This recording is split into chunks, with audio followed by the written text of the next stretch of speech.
নমস্কার। গল্প স্বল্পর আসরে আপনাদের সবাইকে স্বাগত। আমার আজকের গল্প কুয়াশায়, প্রেমেন্দ্র মিত্র রচনা। হ্যারিসন রোড ও আমহার্স্ট স্ট্রিটের মোড়ে নেমে অত্যন্ত বাঁকাচড়া কটি গলিপথ পার হয়ে হঠাৎ একটি ছোট্ট রেলিং ঘেরা জমি কোনোদিন কেউ হয়তো আবিষ্কার করতে পারে, অনেকে করেছেও। আবিষ্কার কথাটার ব্যবহার এখানে নিরর্থক নয়, কারণ অত্যন্ত কুটিল গলির গোলকধাঁধায় ঘোরবার পর ক্লান্ত পথিকের কাছে ঠিক আবিষ্কারের বিস্ময় নিয়েই এই সামান্য জমিটুকু দেখা দেয়। পুরানো নোনাধরা ইটের মান্ধাতার আমলে তৈরি বাড়িগুলি ওই সামান্য রুগ্ন ঘাসের শয্যাটিকে কারাগারের প্রাচীরের মতো ঘিরে আছে। দেখলে কেমন মায়া হয়। ওর ঘাসগুলির বিবর্ণতায় যেন পৃথিবীর দিগন্ত বিস্তৃত প্রান্তরগুলির বিচ্ছেদের কান্না আছে। মিউনিসিপ্যালিটির বাঁধানো দপ্তরে এ জমিটুকুর বড় গোছের একটা নাম নিশ্চয় আছে। সে নাম আমরা জানি না, জানবার প্রয়োজনও নাই। নিকটবর্তী থানার পুরনো খাতার এই ভূখণ্ডটিকে জড়িয়ে যে বিবরণ লিপিবদ্ধ আছে তাই নিয়ে আমাদের কাহিনী। পুলিশের লোকেদের সম্বন্ধে যত রকম নিন্দায় বাজারে চলুক না কেন, ভাবপ্রবণতার অপবাদ তাদের নামে কেউই এখনো বোধ হয় দেয়নি। তাদের বিবরণ সাহিত্য হবার কোনো দুরাশা রাখে না। পৃথিবীর সবচেয়ে বিস্ময়কর ঘটনাকে প্রতিদিনের শেয়ার মার্কেটে রিপোর্টের মতো বর্ণহীন ও নিরস করে লেখবার দুর্লভ বিদ্যা তাদের আয়ত্ত। তবু এই সামান্য রেলিং ঘেরা 3 কাঠা পরিমাণ জমিটির ভেতরে 10 বছর আগে শীতের এক কুয়াশাচ্ছন্ন প্রভাতে এমন একটি ব্যাপার ঘটেছিল যা তাদের নির্লজ্জ কলমের নিষ্ঠুর আঁচড় সয়েও আজও বুঝি রহস্যমণ্ডিত হয়ে আছে। চারিদিকে জীর্ণ বাড়িগুলি থেকে ততোধিক জীর্ণ যে মানুষগুলি আজ সন্ধ্যার ক্ষণিকের অবসরে এই ছোট্ট জমিটুকুতে দুর্বল নিঃশ্বাস নিতে আসে, তারা অনেকেই হয়তো সে কথা ভুলে গেছে, কিংবা না ভুললেও স্মৃতির পুরনো পাতা সযত্নে তারা চাপা দিয়েই রাখে। উল্টে দেখবার ইচ্ছা বা অবসর কিছুই তাদের নেই। তবু এখনো কেউ কেউ ছেলে মেয়েদের লোহার রডের তৈরি দোলনার কাছে এসে থমকে দাঁড়ায়। 10 বছর আগের একটি প্রভাতের কথা ভেবে হয়তো শিউরেও ওঠে। প্রভাত সূর্যের আলো সেদিন তখনও ওই জমিটুকুর ঘন ধোঁয়াটাই কুয়াশাকে তরল করবার সুযোগ পায়নি। সেই অস্পষ্ট কুয়াশায় দেখা গেছিল ছেলেদের দোলনার ওপরকার দণ্ড থেকে কণ্ঠে মলিন দৌড়খা জড়ানো একটি নারীর মৃতদেহ ঝুলছে। মেয়েটি কিশোরী নয়, কিন্তু পূর্ণ যৌবনাও তাকে বুঝি বলা চলে না। পরনে তার বিধবার মলিন বেশ, কিন্তু গলায় একটি সোনার হার। তা থেকে ও তার মুখ দেখে ভদ্র গৃহস্থ পরিবারের সঙ্গে তার সম্পর্ক অনুমান করা কঠিন নয়। মাথা দীর্ঘ রুক্ষ চুলের রাশ তার মুখ ছেয়ে চারিদিকে ছড়িয়ে পড়েছিল, কিন্তু তারই ভিতর দিয়ে তার ঈষৎ বিকৃত মুখ যারা দেখেছে তারা কখনো তা ভুলতে পারবে বলে মনে হয় না। সে মুখের অসীম ক্লান্তি ও অসহায় কাতরতা মৃত্যুও যেন মুছে দিতে পারেনি। খবর পেয়ে পুলিশের লোকের আসতে দেরি হয়নি। এ সমস্ত ব্যাপারে যা দস্তুর তা করতেও তারা ত্রুটি করেনি। তবু এই মৃত্যু রহস্যের কোনো কিনারায় শেষ পর্যন্ত হলো না। যে কুয়াশার মাঝে মেয়েটির জীবনের পরিসমাপ্তি ঘটেছিল তারই মতো দুর্ভেদ্য রহস্য তার সমস্ত অতীত জীবন ইতিহাস আচ্ছন্ন করে রইল। এই মৃত্যুর লজ্জা ও গ্লানি গায়ে পেতে নেবার জন্য কোনো আত্মীয় স্বজন তার থাকলেও এগিয়ে এলো না। নামহীনা গোত্রহীনা পৃথিবীর অপরিচিতা হতভাগিনী নারীদের এক প্রতীকী বুঝি সেদিন নিশান্তের অন্ধকারে এ রেলিং ঘেরা জমিটুকু নির্জনতায় উদন্ধনে সকল জ্বালা জুড়িয়েছে, ভাবতে পারতাম, কিন্তু তা সত্য নয়। এই শোচনীয় সমাপ্তি কোথাও একটা আরম্ভ ছিল। এই নিদারুণ কাহিনীর গোড়াকার পরিচ্ছেদগুলি জানতে হলে 13 বছর আগেকার চোখ মেলানো যে বিশাল বাড়িটিতে প্রবেশ করতে হবে, তার দেউড়ি দারোয়ান থেকে জীর্ণ দেয়ালের প্রত্যেক ফাটলে অস্তমিত গৌরবের চিহ্ন এখনো সুস্পষ্ট। বৃদ্ধা রূপসীর মতো আজও তার গায়ে অতীত গৌরবের দিনের অলঙ্কারের দাগ মেলায়নি। তার লোল চর্মের মালিন্যকে ব্যঙ্গ করে আজও সে চিহ্নগুলি মানুষের চোখকে ব্যথিত করে। জীর্ণ শতছিন্ন মলিন উর্দি আজও পুরনো দিনের বৃদ্ধ দারোয়ান দরজায় পাহারা দেবার ছলে বসে বসে ঝিমোয়। পাহারা দেবার আর তার কিছু অবশ্য নেই। বড় রাস্তার ওপর বাড়ির আসল দেউড়ির দিক পূর্বতন উত্তরাধিকারী দেনার দায়ে অনেক দিনই বেচে দিয়েছেন।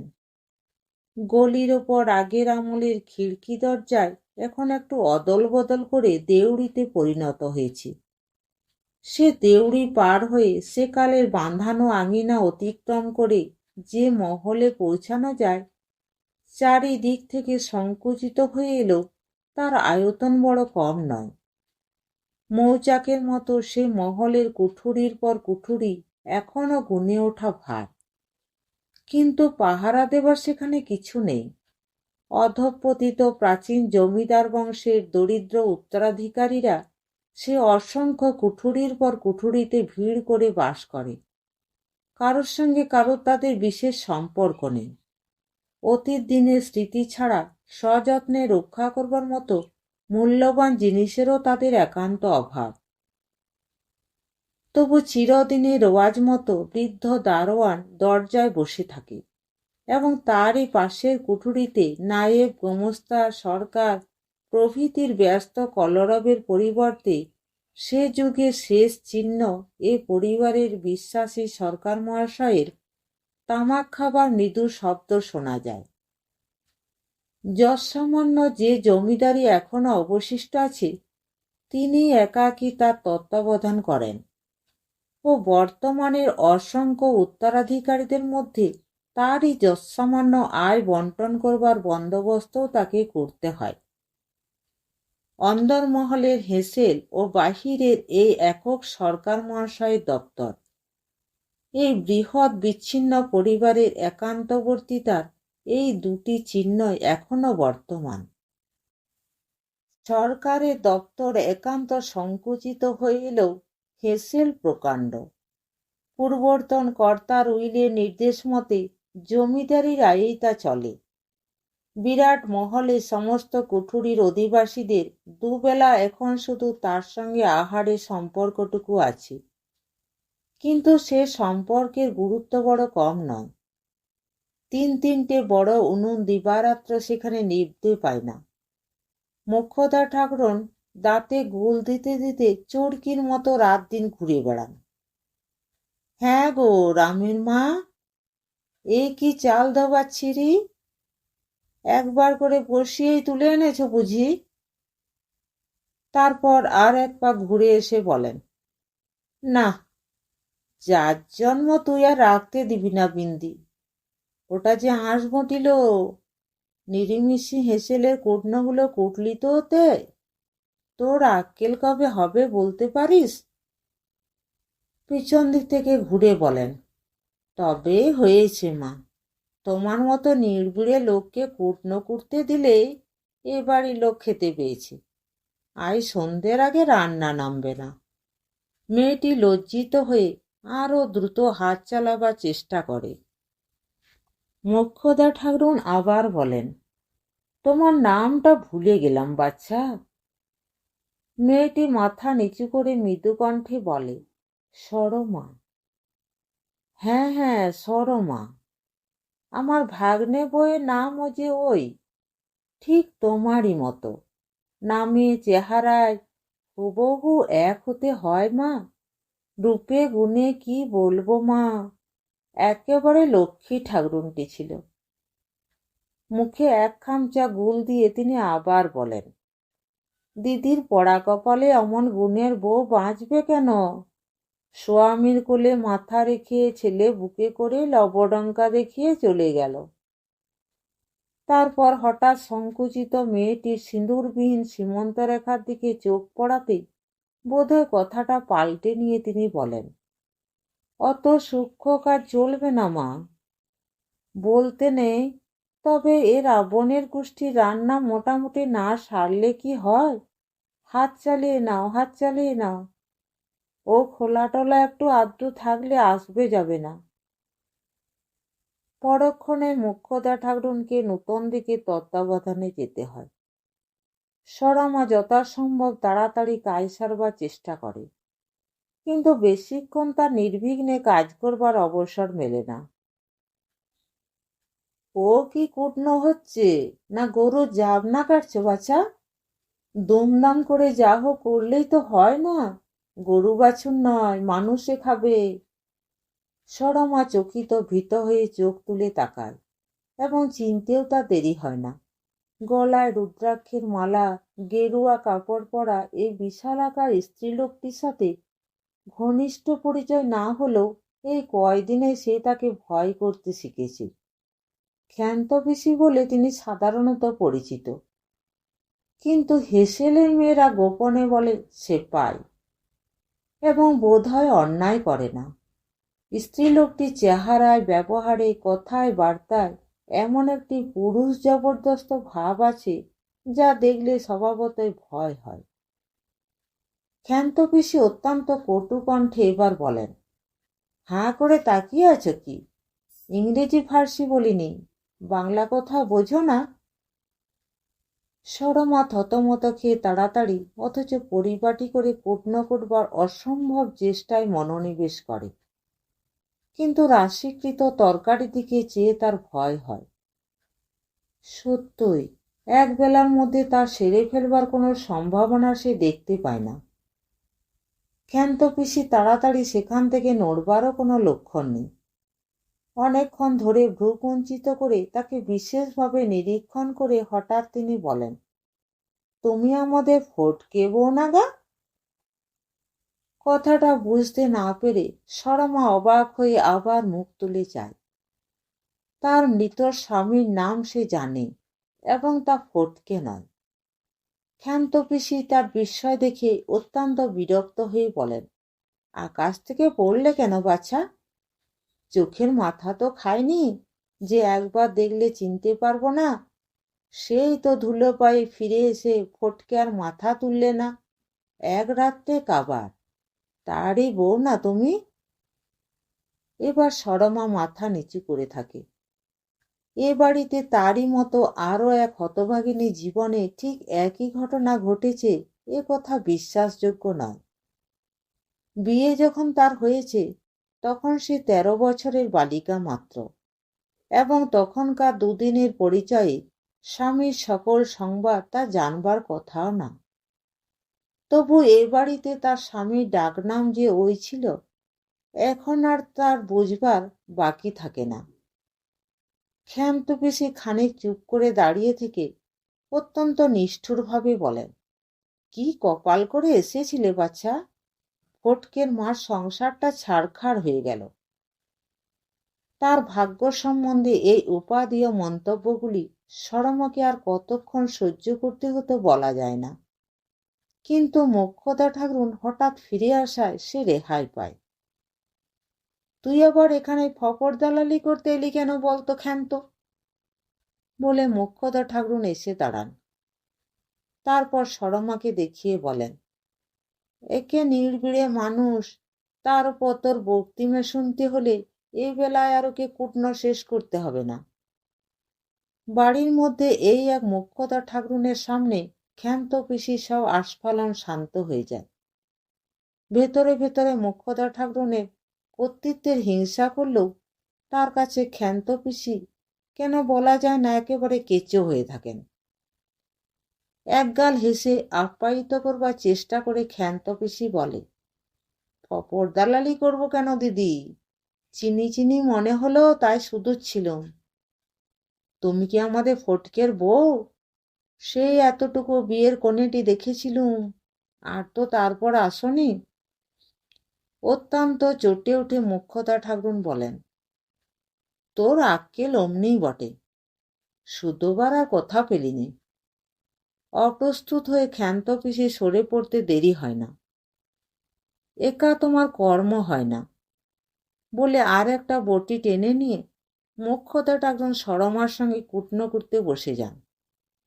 সরমা হাঁপ ছেড়ে বাঁচে। ছেলেবেলা মার সঙ্গে তীর্থযাত্রায় গিয়ে সরমাকে একবার এক ধর্মশালায় থাকতে হয়েছিল। ঘরে ঘরে অগণন যাত্রীর ভিড়, একই বাড়ির ভেতর পাশাপাশি তাদের ছোট ছোট সংসার দুদিনের জন্য পাতা হয়েছে, অথচ কারোর সঙ্গে কারোর সম্বন্ধ নেই। বাইরে থেকে দেখলে মনে হয় যেন কোনো বৃহৎ পরিবারের লোকে বাড়ি গম গম করছে, অথচ ভেতরে একান্ত অপরিচিত, পরস্পরের প্রতি নিতান্ত উদাসীন মানুষের দল। এ বাড়িতে কদিন বাস করে সরমার অস্পষ্টভাবে সেই ধর্মশালার কথাই মনে পড়ে বারবার। এ যে চিরন্তন একটা ধর্মশালা। ভোরের আলো দেখা দিতে না দিতে এ বাড়ির হট্টগোল শুরু হয়। ঘরে ঘরে বিভিন্ন সংসারের বিভিন্ন জীবনযাত্রার কলরব। উঠানে পরিচিত অপরিচিত বালক বৃদ্ধ বৃদ্ধার হাট। হেসেলে তো যোগ্য বাড়ির মতো ব্যস্ততা লেগেই আছে। দুপুরের খাওয়ার পাট চুকতে না চুকতেই রাত্রের আহারের আয়োজন শুরু হয়ে যায়। সমস্ত সংসার যাত্রাটা বিরাট কলের চাকার মতো অমোঘভাবে চলে। অবশ্য অত্যন্ত পুরনো ভাঙা তৈলবিহীন কলের চাকার মতো, এবং তারই কোথায় একটি ছোট্ট অংশের মতো আটকে গিয়ে সরমা তার সারাদিন নিঃশ্বাস ফেলবার অবসর পায় না। গভীর রাত্রে সমস্ত কাজ শেষ করে মোক্ষদা ঠাকরুনের সঙ্গে নীরবে ছোট একটি কুঠুরিতে যখন মলিন একটি শয্যায় সে শুতে যায়, তখন ক্লান্তিতে চোখের পাতা জড়িয়ে এসেছে। নিজের মনের সঙ্গে দুদণ্ড মুখোমুখি হয়ে বসবার তার আর উৎসাহ বা অবসর কিছুই নেই। তবু সরমার দিন ভালোই কাটে। অন্তত দুঃখ করবার কিছু আছে এ কথা কোনোদিন তার মনে হয়নি। বিধবা হবার পর বছর তার বাপের বাড়িতে কেটেছে। বাপ মা মারা যাবার পর ভাইরা গলগ্রহ বলেই তাকে যে শ্বশুর বাড়িতে নামিয়ে দিয়ে গেছে এ কথা সে জানে, এবং তার জন্য তার কোনো ক্ষোভ নেই। স্মৃতির সিঁদুর মুছলে বধূ ও কন্যারা হেসেলে আশ্রয় পায়, এই এবারই সনাতন নিয়ম। সে নিয়ম অনুসারে শ্বশুরবাড়িতে পা দেবা মাত্র রন্ধনশালা বিরাট চক্রে সে জড়িয়ে গেছে, এবং পরিশ্রম এখানে যতই থাক সে চক্রের সঙ্গে আবর্তনে দিন ও রাত্রি যে তার নিশ্চিন্তভাবে পার হয়ে যায়, এটাই তার পরম শান্তি। হেসেলের বাঁধা জীবনযাত্রাতেও বৈচিত্র্যের একেবারে অভাব আছে বলা যায় না। দোতলার বাঁধা জীবনযাত্রাতেও বৈচিত্র্যের একেবারে অভাব আছে বলা যায় না।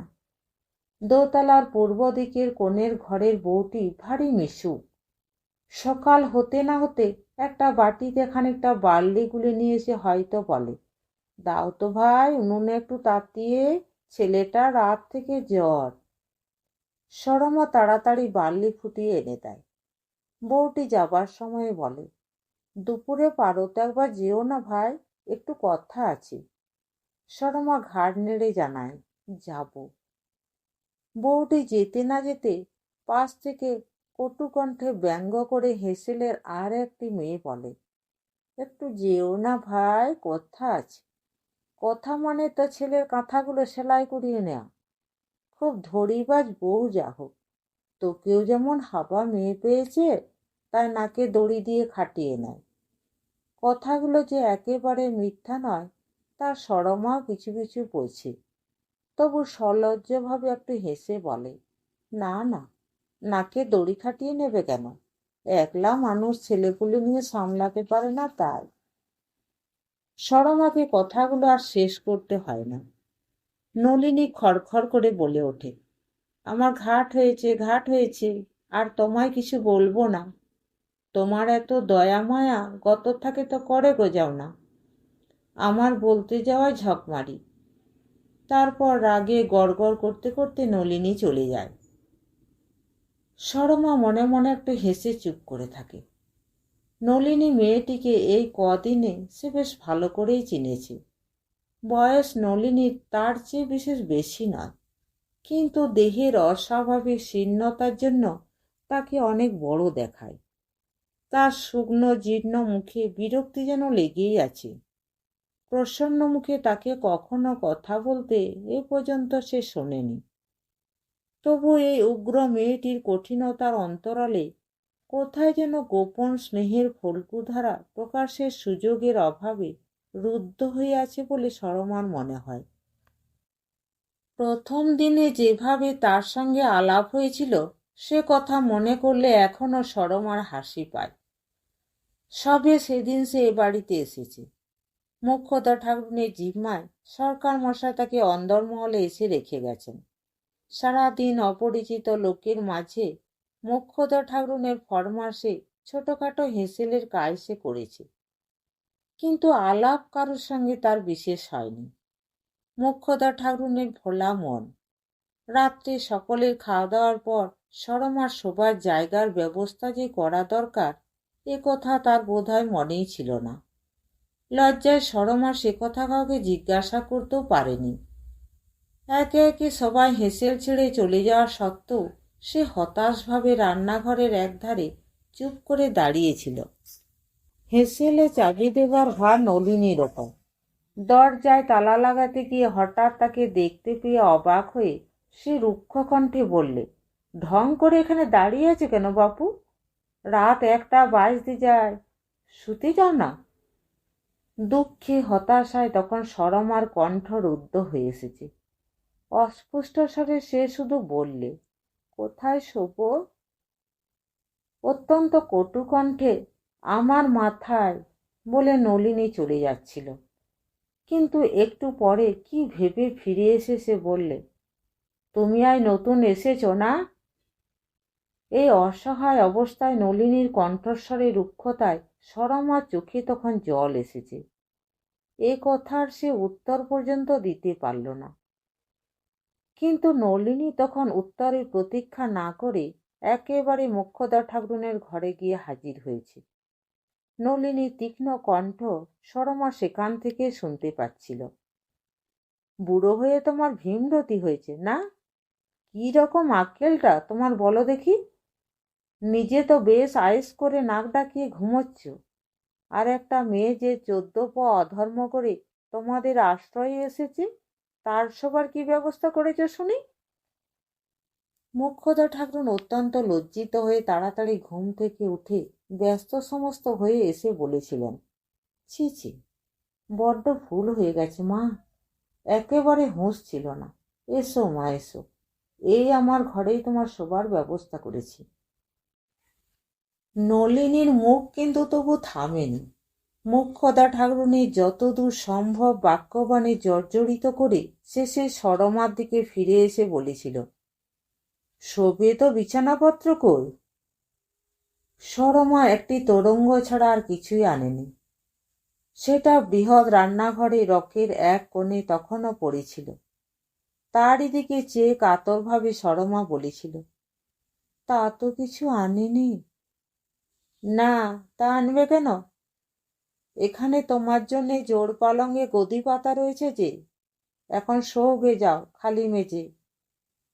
মোক্ষদা ঠাকুর সরমার মুখের অবস্থা থেকে তাড়াতাড়ি বলেছিলেন, আহা, না এনেছে না এনেছে, তা বলে খালি মেঝে শুতে যাবে কেন? চলো মা চলো, আমার বিছানাপত্র থেকে দুজনের কোনো রকমে হয়ে যাবে এখন। তা খুব হবে এখন, তোমার তো আছে একটা ছেঁড়া পচা কাঁথা, তার দুপিঠে দুজন শুও। কটু কণ্ঠে ব্যঙ্গ করে নলিনী চলে গিয়েছিল। কিন্তু খানিক বাদে মোক্ষদা ঠাকুরনের ঘরে ঢুকে সজোরে একটা চাদর সমেত তোষক ও বালিশ মেঝেই আছড়ে ফেলে নলিনী বলেছিল, নাও গো নাও, এখন শ্রীঅঙ্গ ছড়াও, রাত দুপুরে যত হাঙ্গামা। মোক্ষদা ঠাকুর তখন নিজের যৎসামান্য শয্যাদ্রব্য সরমাকে ভাগ করে দেবার ব্যবস্থা করেছিলেন। নলিনীর ব্যবহারে অবাক হয়ে বললেন, তোষক বালিশ সব দিয়ে গেলি, তা তুই শুবি কি শেলা? থাক থাক, অত আদিক্ষেতার দরকার নেই। আমার ভাবনা তো আমি কাউকে বলিনি, বলে সজোরে দরজাটা ভেজিয়ে দিয়ে নলিনী চলে গিয়েছিল। মুখ্যতর ঠাকুর হেসে সরমাকে বলেছিলেন, কিছু মনে করো না মা, যেটুকু ধার ওর মুখে, নইলে নইলে যে কি, মুখ্যতর ঠাকুর বলে দেবার আগেই সরমা তখন বুঝে নিয়েছে। তারপরও নলিনী কোনোদিন প্রসন্ন মুখে তার সঙ্গে আলাপ করেছে বলে সরমা মনে করতে পারে না। তবু কেমন করে কথা দিয়ে দুজনে ঘনিষ্ঠ হয়ে উঠেছে। নলিনী দাঁত খিচিয়ে ছাড়া কথা বলে না, কিন্তু সরমার সঙ্গও ছাড়ে না।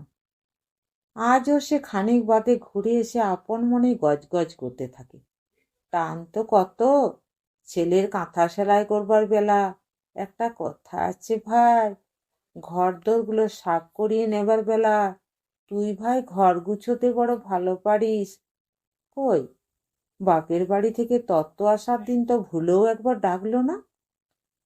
সরমা এবার হেসে ফেলে বলে, তুমি এবার হাসালে নলিনীদি, বাপের তত্ত্ব এলে তা আমায় ডাকবে কেন?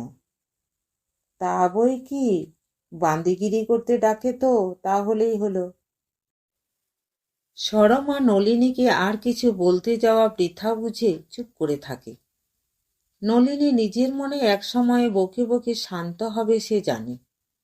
বছরের পর বছর ঘুরে যায়, বেশিরভাগ একঘেয়েমি ও কিছু বৈচিত্র্য নিয়ে সরমা জীবন এমনি মসৃণভাবে মনে হয় কেটে যাবে। সে জীবনকে কক্ষচ্যুত করবার মতো এমন কি বা ঘটতে পারে? চারিধারে চিরন্তন পান্থশালায় যে জীবনযাত্রা চলে তার সঙ্গে বিশেষ কিছু সংস্পর্শ সরমার নেই। তা নিজের জীবন তো দিনের পর দিন প্রায় একই ঘটনার সমষ্টির পুনরাবৃত্তি। বড় জোর একদিন মোক্ষদা ঠাকুরুন ডেকে বলেন, তরকারিগুলো গুছিয়ে এক থালা ভাত বেড়ে নিয়ে আয় তো মা আমাদের ঘরে, আমি ততক্ষণ জল ছড়া দিয়ে আসনটা পেতে ফেলি গে। রান্নাঘরের পাশেই ঘরে সাধারণত সকলের খাবার জায়গা হয়। আজ এই বিশেষ বন্দোবস্তে একটু অবাক হলেও কারণ জিজ্ঞেস করা সরমা প্রয়োজন মনে করে না। কিন্তু ভাতের থালা নিয়ে ঘরে ঢুকেই অপরিচিত পুরুষ দেখে সে দরজার কাছে লজ্জায় জড়সড় হয়ে দাঁড়িয়ে পড়ে। দুটি হাতই তার ভাতের থালা ও ব্যঞ্জনের বাটি ধরতে গিয়ে জোড়া হয়ে গেছে। মাথার ঘোমটাটা পর্যন্ত ভালো করে তুলে দেবার উপায় নেই। মোক্ষদা ঠাকুরুন তাড়াতাড়ি বলেন, ও মা, অমন করে আবার থমকে দাঁড়ালি কেন? আরে ও যে নরু, আমার ভাইপো, ওকে আর লজ্জা করতে হবে না। তার ভাইপো বলে লজ্জা করবার কোনো কারণ কেন নেই তার বুঝতে না পারলেও ভাতের থালা হাতে করে দাঁড়িয়ে থাকাটা সরমার বেশি অশোভন মনে হয়। অত্যন্ত কুণ্ঠিতভাবে আসনের সামনে থালাটা সে নামিয়ে দিয়েই তাড়াতাড়ি ঘরের বার হয়ে যায়। মোক্ষদা ঠাকুরুন পিছন থেকে হেঁকে বলেন, একটু নুন হাতে করে আনিস মা। ওর আবার পাতে নুন না হলে চলে না। মাথার ঘোমটা ভালো করে টেনে এবার সরমা নুন দিতে আসে, কিন্তু নুন দিতে গিয়ে হঠাৎ হাসির শব্দে সে চমকে ওঠে। তোমরা কি আমায় নোনা ইলিশ করে তুলতে চাও পিসিমা?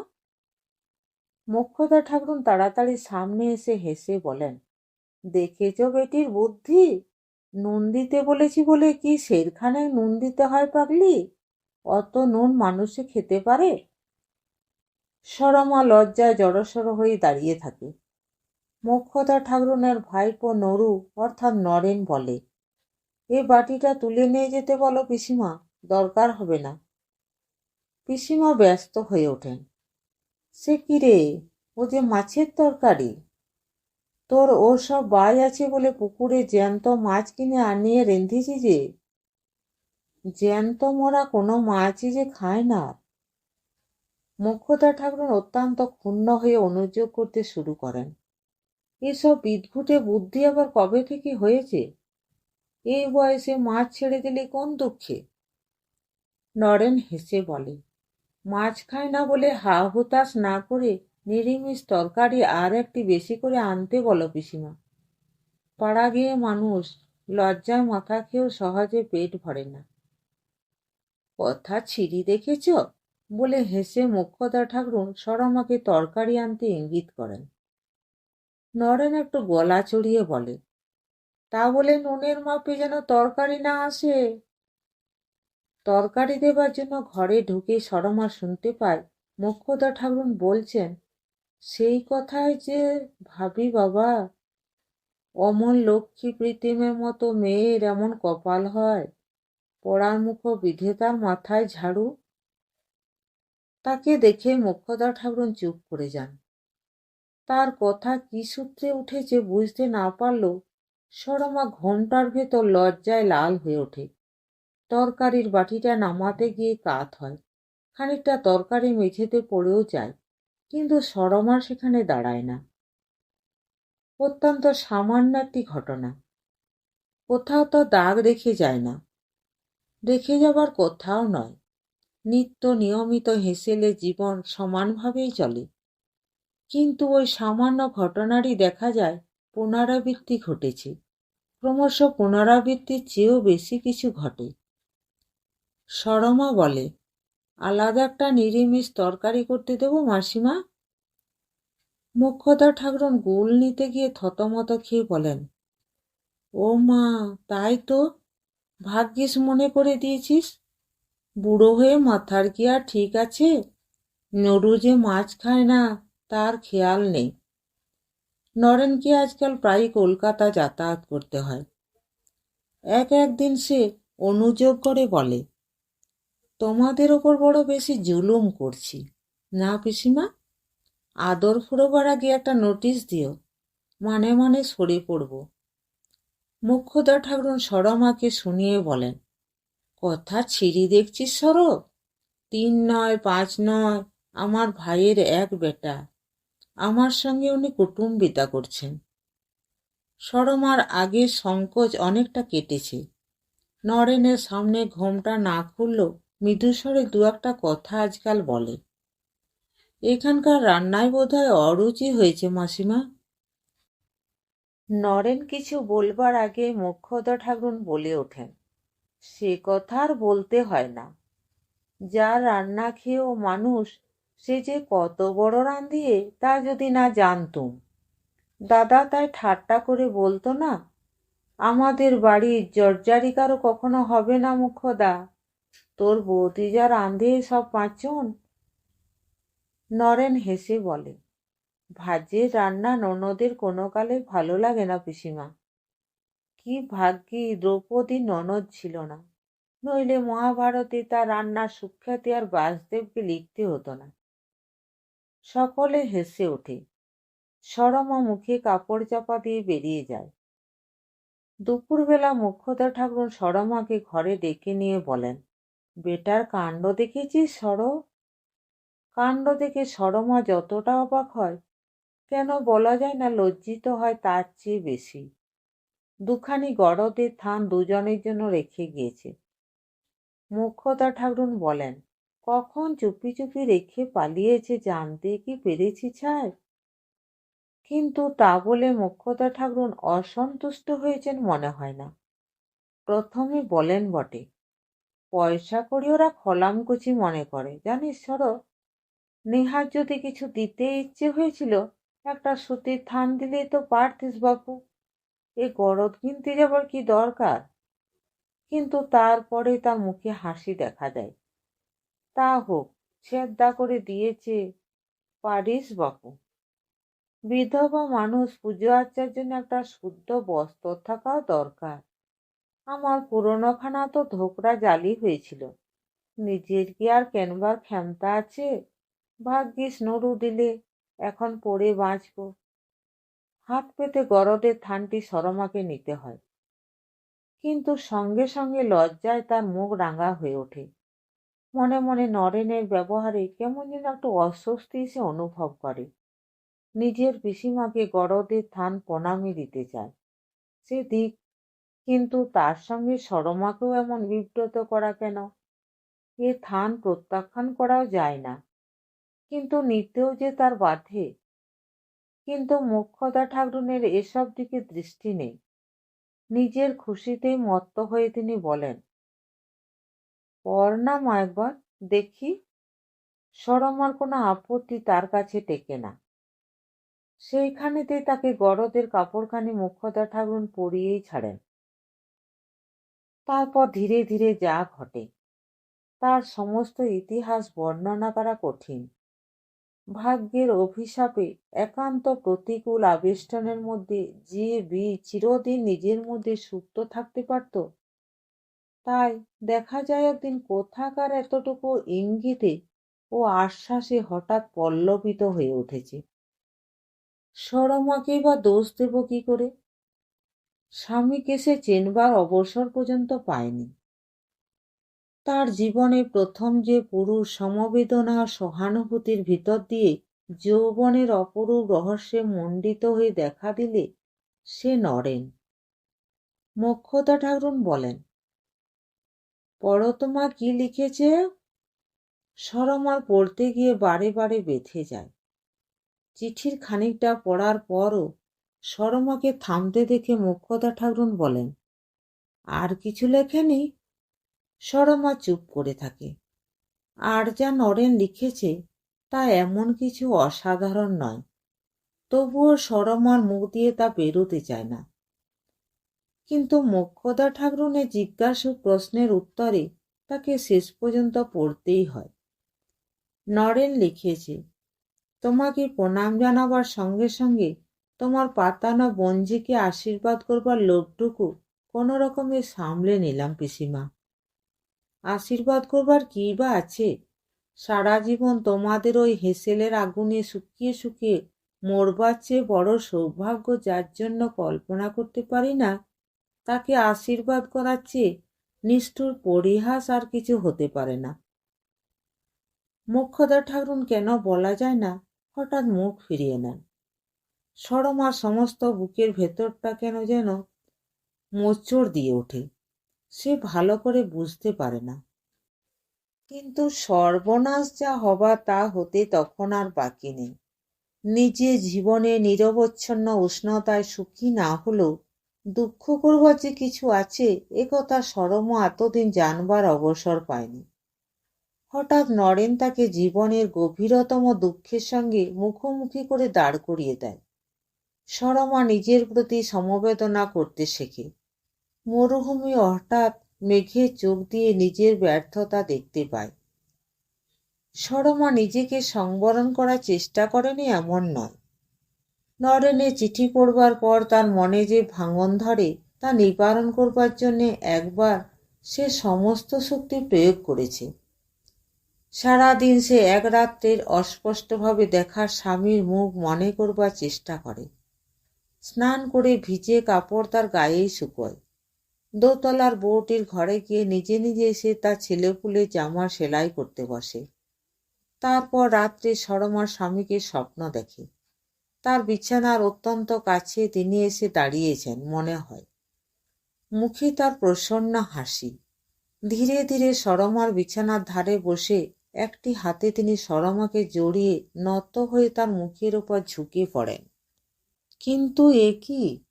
এই যে নরেনের মুখ! সরমা ধড়মড় করে জেগে উঠে বসে। সারা রাত সে দিন আর সে ঘুমোতে সাহস পায় না। অনেকদিন বাদে নরেন আবার এসেছে। পিসিমা উদ্বিগ্ন হয়ে বলেন, এই এক মাসে এমন রোগা হয়ে গেছিস কেন রে? গালের হাড় আর একেবারে ঠেলে উঠেছে যে, ভালো করে খাসটাস না বুঝি? নরেন হেসে বলে, এই যদি ভালো করে না খাওয়া চেহারা হয় পিসিমা, তাহলে তোমাদের বাড়িতে বোধহয় দুর্ভিক্ষ লেগেছে। তোমার বঞ্ঝিটির যা দশা দেখছি। পিসিমা হঠাৎ সরমার সম্বন্ধে সচেতন হয়ে বলেন, হ্যাঁ রে, মেয়েটা যখন এলো কেমন ননির পুতুলটির মতো চেহারা, কদিনে যেন শুকিয়ে দড়ি হয়ে গেছে। নিজের চেহারার আলোচনায় সরমা লজ্জা পেয়ে ঘরের বার হয়ে যায়। নরেন সেদিকে চেয়ে কি বলতে গিয়ে থেমে যায়। নরেন শুধু রোগা হয়নি, এক মাসে যেন অনেক বদলে গিয়েছে। খাওয়া দাওয়ার পর দেখা যায় নরেন একলা ঘরে অশান্তভাবে পায়চারি করে বেড়াচ্ছে। চলে যাবার আগে একসময় সরমার বিছানার তলায় অনেক দ্বিধাদ্বন্দ্বের পর একটি চিঠি সে লুকিয়ে রেখে যায়। সরমার হাতে সে চিঠি দেবার সুযোগ তার মেলেনি এমন নয়, কিন্তু কেন বলা যায় না, সে সাহস সে শেষ পর্যন্ত সঞ্চয় করতে পারেনি। সে চিঠিতে কি সে লিখেছিল কে জানে, কারণ সরমার হাতে সে চিঠি পড়েনি। পড়লেই বুঝি ভালো হতো। মোক্ষদা ঠাকরুন বিকালে ঘর ঝাড় দেবার সময় তার নিজের ও সরমা দুজনের বিছানা নতুন করে ঝেড়ে তোলেন। সামান্য একটা কাগজ ঘরের আবর্জনার সঙ্গে বাইরে কোথায় পরিত্যক্ত হয়েছিল কে জানে। কারোর হাতে সে চিঠি কোনোদিন পড়েছিল কিনা তাও বলা যায় না। পরের দিন নরেন আবার এলো। এক রাত্রে তার যেন আরো পরিবর্তন হয়ে গেছে। পিসিমা বললেন, এই শীতের রাতে কোথায় শুতে যাস, কষ্ট হয় হয়তো। তার চেয়ে সরকার মশাইকে বলে দিই যে কটা দিন এখানে থাকিস বাইরের ঘরে শোবার বন্দোবস্ত করে দিক। আর দরকার হবে না পিসিমা, আজই চলে যাচ্ছি। পিসিমা অবাক হয়ে বললেন, সে কি রে, এবারে যে এত তাড়াতাড়ি যাচ্ছিস? বাড়িতে যাচ্ছি না পিসিমা, এবার অনেক দূর, কখনো ফিরবো কিনা তাই জানি না, বলে নরেন একটু হাসল। পিসিমা রাগ করে বললেন, যত সব অলক্ষণে কথা, আর দূর দূরান্তে যাবারই বা তোর কিসের দরকার? এত লোকে দেশে অন্ন হচ্ছে, আর তোর হয় না? নরেন চুপ করে রইল। জানি না বাবু, যা ভালো বুঝিস তাই কর, বলে পিসিমা অত্যন্ত বিমর্ষ হয়ে বেরিয়ে গেলেন। সরমা চলে যাচ্ছিল, কিন্তু নরেন হঠাৎ উঠে দাঁড়িয়ে তার পথ রোধ করে বললে, একটু দাঁড়াও। নরেনের এরকম চেহারা সরমা কখনো দেখেনি। বিমূঢ়ের মতো সে দাঁড়িয়ে পড়ল। খপ করে সরমার হাতটা ধরে ফেলে নরেন এবার বললে, তুমি আমার চিঠির উত্তর দেবে না, আমায় ঘৃণা করবে, আমি জানতাম সরমা, কিন্তু তবু আমি ও চিঠি না লিখে থাকতে পারিনি। আমায় ক্ষমা করতে হয়তো তুমি পারবে না, তবু এইটুকু শুধু জেনো যে তোমায় অসম্মান করবার উদ্দেশ্য আমার ছিল না।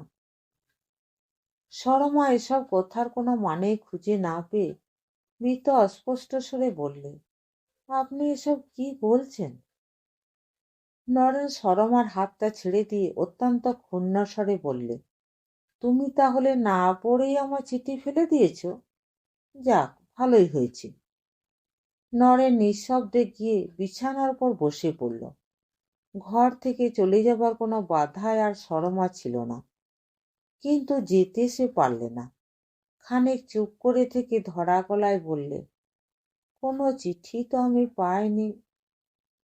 নরেন এবার অবাক হয়ে বললে, চিঠি পাওনি কিরকম? কি হলো তাহলে চিঠির? সরমার বিছানাটা সে নিজে এবার উল্টে পাল্টে খুঁজে বললে, এইখানেই তো চিঠি রেখেছিলাম। এ ব্যাপারের গুরুত্ব তখনও সরমা বোঝেনি। এই অবস্থা তো এবার একটু না হেসে সে পারলে না। বললে, বিছানার ভেতরে চিঠি রাখলে আমি চিঠি পাবো, এ কথা আপনি ভাবলেন কেমন করে? নরেনের মুখ তখন কিন্তু আশঙ্কায় পাংশু হয়ে গেছে। সে ভীতর স্বরে বললে, কিন্তু সে চিঠি যদি আর কারো হাতে পড়ে থাকে সরমা? এ সম্ভাবনার কথা সরমার মনে এতক্ষণ জাগেনি। নরেনের কথায় হঠাৎ এ বিপদের গুরুত্ব উপলব্ধি করে অত্যন্ত শঙ্কিত হয়ে উঠে শেষ আশায় ভর করে সে বললে, আপনি চিঠি রেখেছিলেন তো ঠিক? রেখেছিলাম বইকি, বলে নরেন বিছানাটা আর একবার উল্টে পাল্টে তন্ন তন্ন করে খুঁজে দেখল। চিঠি কোথাও নেই। এই বৃহৎ অনাত্মীয় পরিবারে সেই চিঠি কারুর হাতে পড়ার পর কি যে কেলেঙ্কারি হতে পারে তা কল্পনা করে সরমার সমস্ত দেহ তখন আড়ষ্ট হয়ে এসেছে। দোষ তার থাক বা না থাক, এতক্ষণে কথাটা কিরকম কুৎসিতভাবে কত লোকের ভেতর জানাজানি হয়ে গেছে কে জানে। হয়তো মোক্ষদা ঠাকরুন পর্যন্ত জানতে পেরেছেন। সকালে হেসেলে যা যা ঘটেছে সমস্তই তার ভীত মনের কাছে এখন বিকৃত রূপে দেখা দেয়। তার মনে হয় সবাই যেন এই কথাটা আগে থাকতে জেনে তার সঙ্গে আজ অদ্ভুত ব্যবহার করেছে। তার স্থির বিশ্বাস হয় সে ভালো করে লক্ষ্য না করলেও সকলের দৃষ্টিতেই আজ সন্দেহ ও বিদ্বেষ ছাড়া কিছু ছিল না।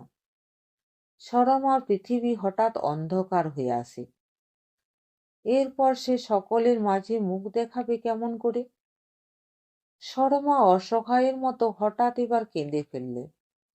এই বাড়িতে এসে আর কিছু না শিখুক, কলঙ্ককে সে ভয় করতে শিখেছে। এই অপ্রত্যাশিত ঘটনায় বিপদের পরিমাণটা তার কাছে অস্বাভাবিক রূপে বড় হয়ে দেখা দিল। সরমা না কাঁদলে কি হতো বলা যায় না, কিন্তু তার সেই অশ্রুসজল কাতর অসহায় মুখ দেখে নরেনের মাথার ভেতর কি যেন সহসা ওলটপালট হয়ে গেল। এতদিনের সমস্ত সংযম ভুলে হঠাৎ সরমাকে নিবিড়ভাবে বুকের ভেতর সে জড়িয়ে ধরলে। কাঁদবার কি হয়েছে সরমা? এ বাড়িতে তোমার কলঙ্ক হয়ে থাকে তাতেই বা ভাবনা কি? এ বাড়ি ছাড়া পৃথিবীতে আর আশ্রয় নেই? সরমা উত্তর দিল না, কিন্তু নরেনের বাহুবন্ধন থেকে নিজেকে মুক্ত করবার চেষ্টাও তার দেখা গেল না। নরেনের বুকে মাথা রেখে ফুলে ফুলে সে কাঁদতে লাগল। তার মাথা চুলে গভীর স্নেহ ভরে হাত বুলোতে বুলোতে নরেন বললে, এখানকার এই নিরর্থক ব্যর্থ জীবন থেকে তোমাকে সরিয়ে নিয়ে যাবার কথা আমি চিঠিতে লিখেছিলাম সরমা, কিন্তু তা এইভাবে সম্ভব হবে আমি ভাবিনি। কে জানে, হয়তো বিধাতারই তাই অভিপ্রায়, নইলে সে চিঠি অমন করে হারাবে কেন? সরমা তবু কথা বললে না। কান্না তার তখনও থামেনি, কিন্তু তার মনে হচ্ছিল এই কান্না যেন তার নিজের মনের হতাশা বেদনা থেকে উঠছে না। নিজের মনের পৃথক কোনো অস্তিত্ব যেন তার আর নেই। বিপুল প্রবল দুর্বার কোনো রহস্যময় স্রোতে তাকে যেন এখন ভাসিয়ে নিয়ে চলেছে। তার মনে ছোটখাটো ভাবনা চিন্তা ভয়ের কোনো মূল্যই যেন আর সেখানে নেই। নরেন আবার কি বলতে যাচ্ছিল, হঠাৎ কে একটি মেয়ে ঘরের একেবারে ভেতরে এসে তাদের দেখে থমকে দাঁড়িয়ে পড়ল। নরেনের মুখের কথা মুখেই আটকে রইল। সরমা অস্পষ্ট স্বরে নলিনীদি বলে লজ্জায় একেবারে রাঙা হয়ে উঠল। নলিনী যে কাজে আসুক বেশিক্ষণ সে আর দাঁড়ালো না।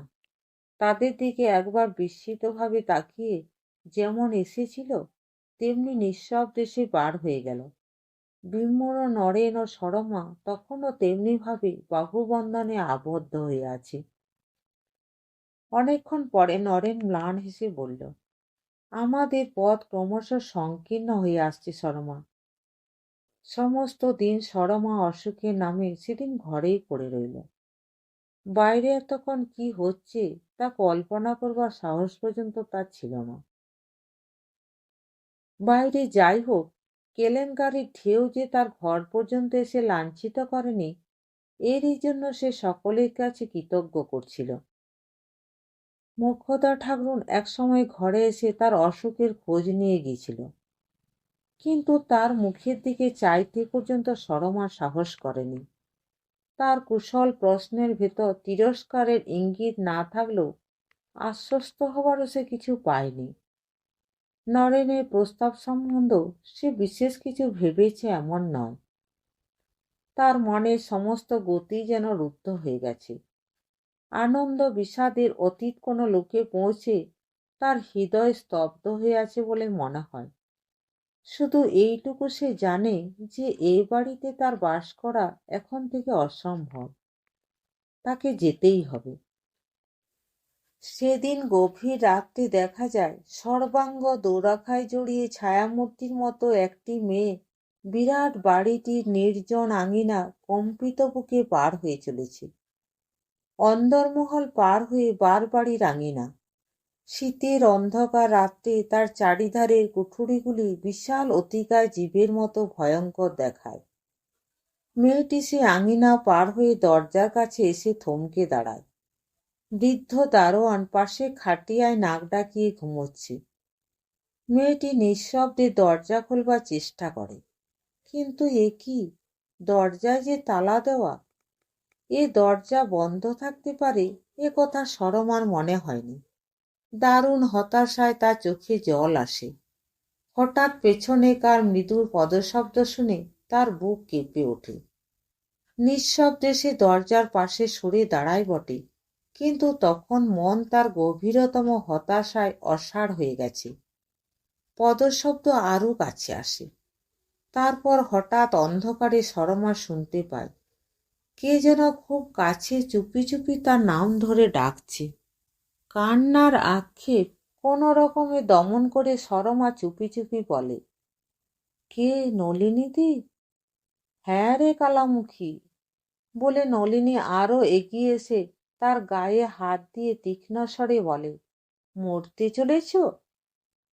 সরমা এবার একেবারে যেন ভেঙে পড়ে। দাঁড়াবার শক্তিটুকু যেন তার আর নেই। সেইখানেই ধীরে ধীরে বসে পড়ে। সে ধরা গলায় কি যেন বলবার চেষ্টা করে, কিন্তু নলিনী হঠাৎ মৃদুকণ্ঠে তাকে ধমক দিয়ে বলে, চুপ। তারপর হঠাৎ তালায় চাবি লাগাবার শব্দে সরমা চমকে ওঠে। নলিনীদি করছে কি? দূরের রাস্তায় একটা স্তিমিত আলো দেখা চোখে পড়তে সরমা বুঝতে পারে দরজা খোলা হয়েছে। বিমূঢ়ভাবে সে উঠে দাঁড়ায়। নলিনী কটুকণ্ঠে বলে, চিতা তৈরি, আর দাঁড়িয়ে কেন, যাও। সরমা সমস্ত সাবধানতা ভুলে এবার ফুপিয়ে কেঁদে উঠে বলে, আমি যাব না নলিনীদি। নলিনী তার কাঁধে একটা হাত রাখে, কিন্তু পূর্বের মতোই তীব্র কণ্ঠে বলে, ঢং আর ভালো লাগে না, আমায় দরজা বন্ধ করতে হবে, যাও। সরমা হতাশভাবে আর একবার বলে, কিন্তু নলিনীদি।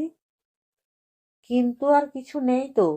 মন যার ভেঙেছে ঘরে থেকে ভড়ং করে তার কি স্বর্গ হবে?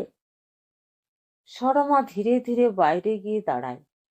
হঠাৎ তার হাতের মধ্যে কি একটা শক্ত মোড়ক গুঁজে দিয়ে নলিনী বলে, এই তোমার গলার দড়ি। তারপর দরজা বন্ধ হয়ে যায়। পা চলে না। সরমাকে তবু চলতে হয়। পিছনে দরজা বন্ধ। তবু কেন বলা যায় না, ফিরে ফিরে সে সেদিকে না তাকিয়ে পারে না। নলিনী তার হাতে কি গুঁজে দিয়েছে তা সে বুঝতে পারছে। নলিনী সদব অবস্থার এটি একটি সোনার হার। এটির দিকে তাকিয়ে তার চোখে জল আর বাধা মানতে চায় না। বেশি দূর তাকে অবশ্য যেতে হয় না। গাড়ি নিয়ে নরেন কাছে দাঁড়িয়ে আছে দেখা যায়। যন্ত্রচালিতের মতো সরমা নরেনের হাত ধরে গাড়িতে ওঠে। নরেন কখন পাশে এসে বসে, কখন গাড়ি চলতে শুরু করে, কিছুই সে টের পায় না। কল্যাণের হোক অকল্যাণের হোক, দুটি নরনারীকে এই অনির্দিষ্ট জীবনের যাত্রাপথে পাঠিয়েই গল্প সমাপ্ত করা যেত, কিন্তু তা হবার নয়। সরমাকে একেবারে ভেস্তে দেবার জন্য তখনও ভাগ্যদেবতার হাত এমন অপ্রত্যাশিত নিষ্ঠুর চাল ছিল কে জানত। স্যাকরা গাড়ি শীতের রাত্রিতে নিস্তব্ধ পথ মুখরিত করে অলস মন্তর গতিতে চলতে থাকে। পাশাপাশি বসে থেকেও সরমা ও নরেনের মনে হয় যেন তারা কোনো দুর্লঙ্ঘ সাগরের দুই তীরে বিচ্ছিন্ন হয়ে আছে। হঠাৎ সরমা একটু নড়ে চড়ে বসে। নরেন বলে, তোমার কষ্ট হচ্ছে সরমা? না, কিন্তু তোমার পকেটে কি আছে? গায়ে একটু যে ফুটল। চলতি পথে রাস্তার একটা গ্যাসের আলো গাড়ির ভেতরে এসে পড়েছে। নরেন পকেট থেকে যা বার করে তা দেখতে পেয়ে সরমা চমকে উঠে বলে, এ কি, এ খেলনা কেন? নরেন একটু লজ্জিত হয়ে বলে, ছেলেটার জন্য কাল কিনেছিলাম, পকেটেই রয়ে গেছে। সরমা নিঃশ্বাস রোধ করে অস্পষ্টভাবে জিজ্ঞাসা করে, কার জন্যে বললে? তোমার ছেলে মেয়ে আছে? নরেন হেসে বলে, বাহ, তা জানতে না। সরমা অস্পষ্ট স্বরে জিজ্ঞাসা করে, তোমার স্ত্রী? নরেন একটু হেসে বলে, সে তো দেশে। সর্পদষ্টির মতো গাড়ির ভেতর থেকে উঠে দাঁড়িয়ে সরমা তীক্ষ্ণ স্বরে বলে, গাড়ি থামাও। নরেন অবাক হয়ে বলে, কেন, পাগল হলে নাকি? থামাও বলছি শিগগির। সরমার কণ্ঠস্বর অস্বাভাবিক রকম তীক্ষ্ণ। নরেন তাকে জড়িয়ে ধরে বসবার চেষ্টা করে বলে, কি পাগলামি করছো? তুমি এসব জানতে না নাকি? সরমা উন্মত্তের মতো তার বাহু বন্ধন থেকে নিজেকে মুক্ত করে বলে, জানতাম মানে? বাহ, পিসিমার কাছে শোনোনি? পিসিমার সঙ্গে এই কি আমার আলোচনার বিষয়? তুমি গাড়ি থামাও। নরেন কাতর স্বরে বলে, কিন্তু তুমি আমাকে ভুল বুঝছো শর্মা। আমি তোমায় ফাঁকি দিতে চাইনি। আমার সব কথা শোনো আগে। শরমা রাগে দুঃখে অপমানে কেঁদে ফেলে বলে, না গো না, তোমার পায়ে পড়ি, আমি বাড়ি ফিরে যাব, গাড়ি থামাও। শরমাকে শান্ত করবার সমস্ত চেষ্টা নরেনের নিষ্ফল হয়ে যায়। শরমার উত্তেজনা দেখে শেষ পর্যন্ত সে একটু ভীতও হয়ে পড়ে। শরমা যেন প্রকৃতস্থ নয়, একান্ত অনিচ্ছায় সে গাড়ি থামাতে আদেশ দেয়। কিন্তু গাড়োয়ানকে বিদায় দেবার পর শরমাকে আর একবার বোঝাবার চেষ্টা করে। সে বলে, সে বাড়িতে তোমার আর ফেরা অসম্ভব, তুমি বুঝতে পারছো না শরমা। তারপর একটু থেমে আবার বলে, তোমাকে সত্যি আমি ঠকাতে চাইনি। আমি ভেবেছিলাম আমার সব কথা তুমি জানো, আর এসব জেনেও তোমার এত বিচলিত হবার কি আছে শরমা, বুঝতে পারছি না। আমাদের অতীত যেমনই হোক না কেন, এখনকার ভালোবাসায় আমাদের জীবনের সবচেয়ে বড় সত্য নয় কি? শরমা কোনো উত্তর না দিয়ে নীরবে চলতে শুরু করে। কোথায় সে যাবে নিজেই জানে না। পৃথিবীতে কোনো আশ্রয় আর তার নেই, এ কথা সে বোঝে। তবু তার যাওয়া চাই, নরেনের কাছ থেকে, তার নিজের কাছ থেকে, সমস্ত পৃথিবীর কাছ থেকে তাকে বুঝি দূরে সরে যেতেই হবে। নরেন সঙ্গে সঙ্গে যেতে যেতে বলে, তোমার এই বিপদের জন্য আমি দায়ী শরমা। আমায় তুমি অন্তত তার প্রায়শ্চিত্ত করবার অবসরটুকু দাও। আমি শপথ করে বলছি, আমার সঙ্গে গেলে তোমার অসম্মান কখনো আমি করব না। কিন্তু শরমা থামবার কোনো লক্ষণ দেখা যায় না। কিছু দূর গিয়ে হঠাৎ ফিরে দাঁড়িয়ে এসে উন্মত্তভাবে ব্যাকুল স্বরে বলে, দোহাই তোমার, আমার সঙ্গে আর এসো না। একলা গেলে এখনো আমার আশ্রয় মিলতে পারে, আমার সে পথও নষ্ট করো না। এরপর নরেনের পক্ষে আর সঙ্গে যাওয়া অসম্ভব। তবুও আর একবার অপরিচিত পথে গভীর রাত্রে একলা হাঁটার বিপদের কথা সে শরমাকে বোঝাতে চেষ্টা করে। কিন্তু শরমা অটল। পথ সে চেনে, তার সঙ্গে কারো যাবার প্রয়োজন নেই। নরেন আর এগুতে পারে না। ধীরে ধীরে শরমা শীতের রাতের কুয়াশায় অদৃশ্য হয়ে যায়। সেদিন শীতের রাত্রে একটি ক্লান্ত কাতর মেয়ে অর্ধোন্মত্ত অবস্থায় কলকাতার নিস্তব্ধ নির্জন পথে পথে যে ঘুরে ফিরেছিল, কেউ তা জানে না।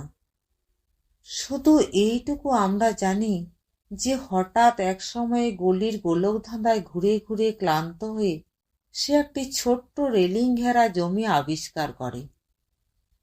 পৃথিবীর সমস্ত দ্বার যখন বন্ধ হয়ে গেছে, তখন এই বিবর্ণ ঘাসের জমিটুকু শরমাকে বহুকালের হারানো মেয়ের মতো কোল দিয়ে ব্যর্থ জীবনের উপর কুয়াশা যবনিকা টেনে দিয়েছিল।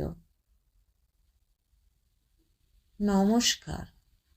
গল্পটি ভালো লেগে থাকলে চ্যানেলটিকে লাইক, শেয়ার এবং সাবস্ক্রাইব করতে ভুলবেন না। আর আপনার মূল্যবান মতামত অবশ্যই লিখে জানাবেন। আপনাদের সহযোগিতা এবং ভালোবাসা আমার খুবই প্রয়োজন।